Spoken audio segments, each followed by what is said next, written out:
Hi, and welcome to another edition of Your Health with Dr. Christy. My name is Dr. Christy Reisinger, and today I'd like to answer the question, can I get COVID-19 twice?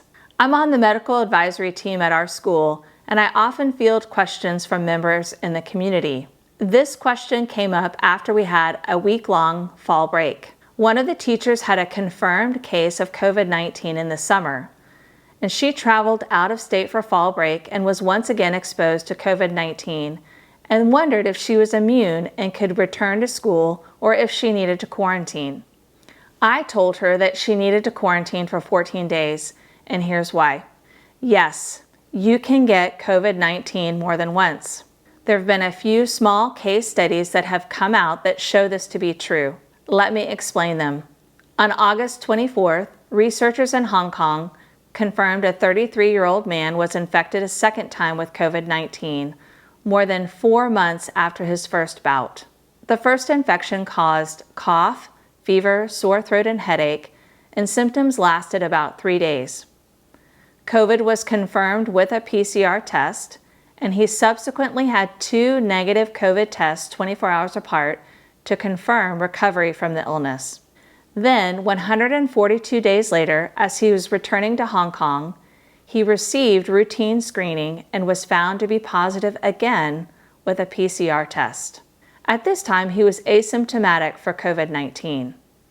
There are also other reports from Belgium, the Netherlands, Ecuador, and now the United States about reinfection that has occurred 3 weeks to 4.5 months after the first documented COVID-19 infection.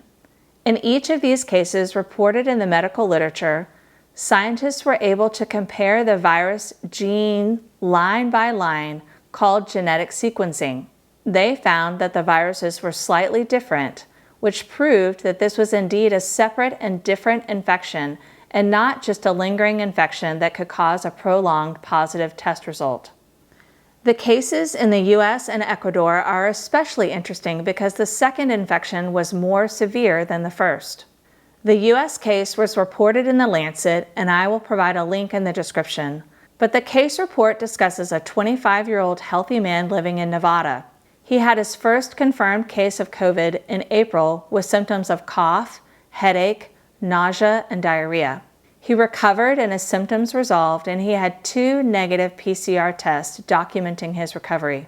The second infection of COVID-19 began in early June with similar symptoms, but this time he also developed a low oxygen level and shortness of breath and needed to be admitted to the hospital for oxygen. Well, what about antibodies? Aren't they protective? Well, yes. Normally, shortly after we're infected with a virus, our bodies will recognize the virus and knock it out quickly if we're re-exposed. But unfortunately, RNA viruses like influenza and SARS-CoV-2, or the virus that causes COVID-19, make errors as they make copies of themselves. When they reproduce millions of times, these errors can eventually cause enough changes to the virus, and then we may not be able to fight off the slightly modified new virus when we're exposed to it. This leads to a new infection. To compare this to something we're more familiar with, this is what happens with influenza or the flu.